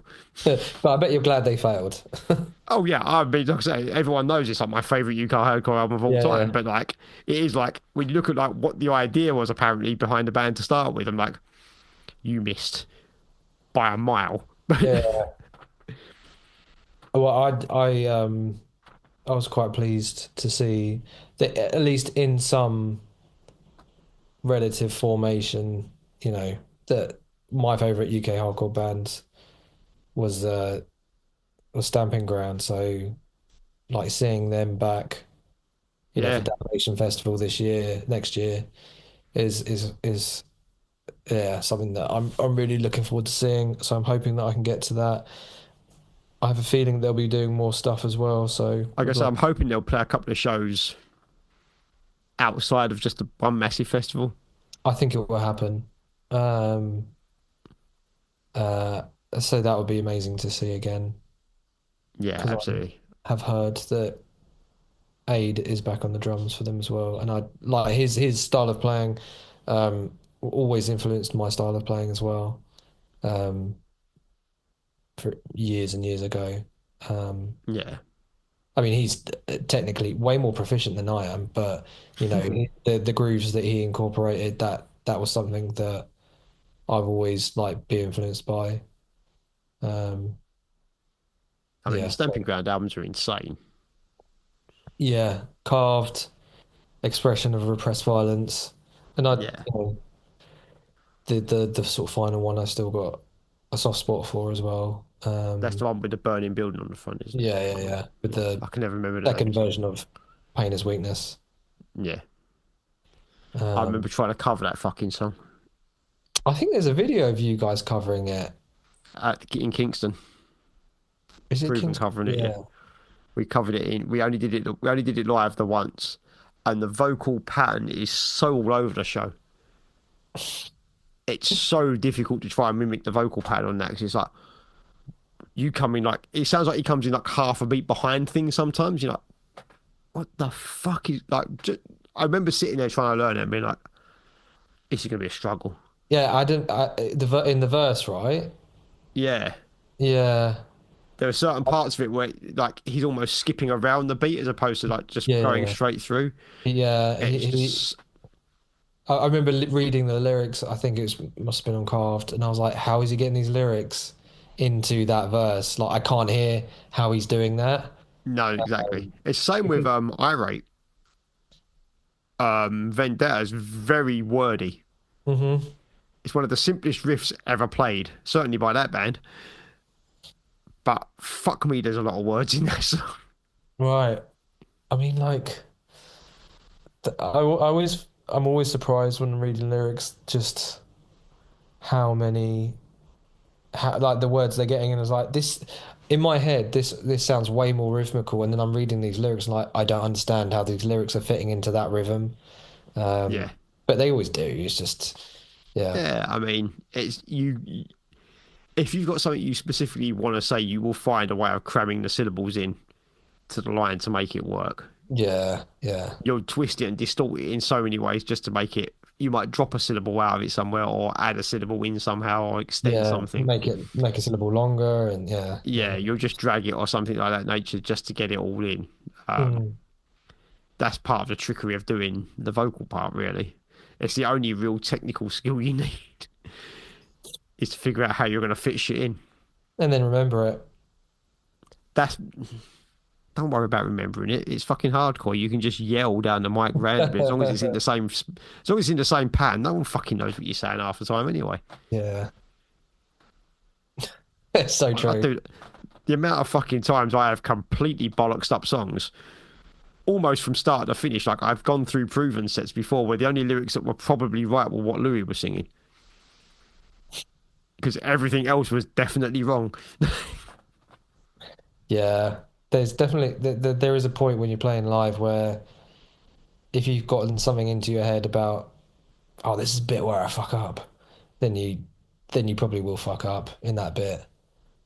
Um, I'd say for live, the hardest job is yours because you can't fuck up. you cannot fuck up. Uh, I mean, I know any drummers other do, but instrument, like any other thing, if there's like you drop a pick or like your amp turns or there's the song still continues. The only way the song won't continue is if the drummer loses all his sticks, but then he can use his feet to carry on the song and grab new. So yeah, the best one for proven was I don't know if you've ever played in Milton Keynes. I can't remember the name of the venue, Crawford but Arms, like it might be the Crawford Arms. the big one. Yeah, it's like you go through a pub and then you got like a back room. Yeah. So Crawford. I think it was Crawford Arms. It might have been MK11 actually. We were playing this show at, Okay, but the stage isn't right against the wall. So there's like a drop off behind the stage. okay. Might be a different venue then. It might be MK11. And as Matt, our drummer at the time, was playing, he's still slowly moving backwards. And all of a sudden, I'm Yeah, just like bellowing away. And I just yeah, hear the only thing I can hear is the hi hat. Just, and I look around, and he's literally like falling off the backstage. yeah. One arm just trying to keep hold of the hi hat. And I literally just grabbed hold of it and just fucking get back up here. I've had that before. The drum stool f fell off the stage, so I finished the song. So I managed to like stop myself from falling off the stage at the backwards, and then I'm just playing the song standing up. Yeah, Matt had gone with his stall, so it was like Yeah. That's not that's not I fun. think I think what was happening was as he was playing the kicks, like the floor must have been quite slippery, and his stall was just slowly like sliding back as he was going. Also, he just like I said, I didn't hear anything change apart from all of a sudden there was no drums apart from a hi hat just being still kept in time. I'll give him his credit. He kept still the time signature going, but beyond that, it was nothing. Then I was like, that don't sound right. What's going on? Yeah, And if I you want expected to, it to be drop sticks or something. I was expecting something normal. I wasn't expecting to see my drummer half hanging off the back of the yeah, stage. yeah. Did you finish the song or did you have to stop? He was able to finish the song. There was like a brief second because Louis had taken over the vocal by that point. So I Yeah, reached up and grabbed him, and he was still like fucking one arm going on the cymbal. yeah, So fair play to the fucker, but I was just like, Jesus Christ. yeah. Not easy. I'm always wary when I go onto drum riser. I was like, have I got enough space behind me? Yep. Okay, fine. Uh, Just in case you start falling off the yeah, back of the fucking riser. you've always got to like. It's also the way you place your stool because it's three-legged stool, so you just make sure Yeah. that you've got the two legs in parallel to the back line. Otherwise, if you just got one, you know, you could have it where the two legs are at the front and the one leg's at the back, and then if that Like, one, yeah.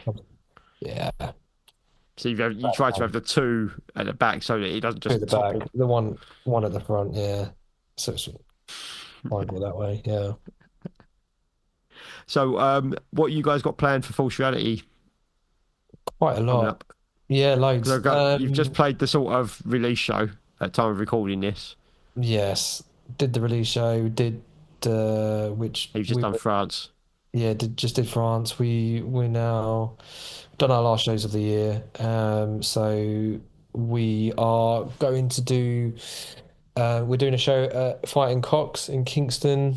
That's in collaboration with Banquet Records. So that's something that, you know, we set up with Hassel, our label. Um, that's really cool because that's like you can buy a vinyl and then for a couple of quid more you can buy a ticket to the show. So it's kind of Yeah, like vinyl and ticket to the show. And then we are doing a show in Leeds the same month with Sorcerer. So it's main support for Sorcerer, French hardcore band. And then yeah, just got announced today, show of Madball in Birmingham. yeah. I just saw that actually. Yeah. And then we're gonna February, March is going to be downtime for us to finish the album. So we're gonna record the album, and and then hopefully deliver that April. We're gonna release a single at the beginning of February as well. And that's like to sort of kick off the new music, you know, and new song. And Yeah, I think Rach mentioned it before, but yeah, Richie Deslated done the video. video We're just for it. about to Yeah, finish the other part of the video as well. Really proud of that song. It sounds good. Sounds like us, but like, you know, progression as well at the same time. yeah. And then April tour. So that's all in the works. We will be doing something in April, and that will get announced yeah, when that single comes out. It's lots. It's just busy. Yeah, I've never been so active and I'm like, no, it's what you yeah, want to be. Cool. yeah. Well, nice catching up with you, Lewis. Where can people find you if they want to get a hold of you or False Reality or? I guess uh, my Instagram account's private, so So but I yeah, might make it public anyway. I'm not sure yet. I've been thinking about going public and just having my music stuff on there as well. But False Reality Hardcore, False Reality HC is the Instagram account, and then just yeah. follow us on Spotify as well. But yeah, cheers, Cool. John. Appreciate the chat. No worries, mate. Appreciate you coming on. As always, guys, take care and we'll see you next week.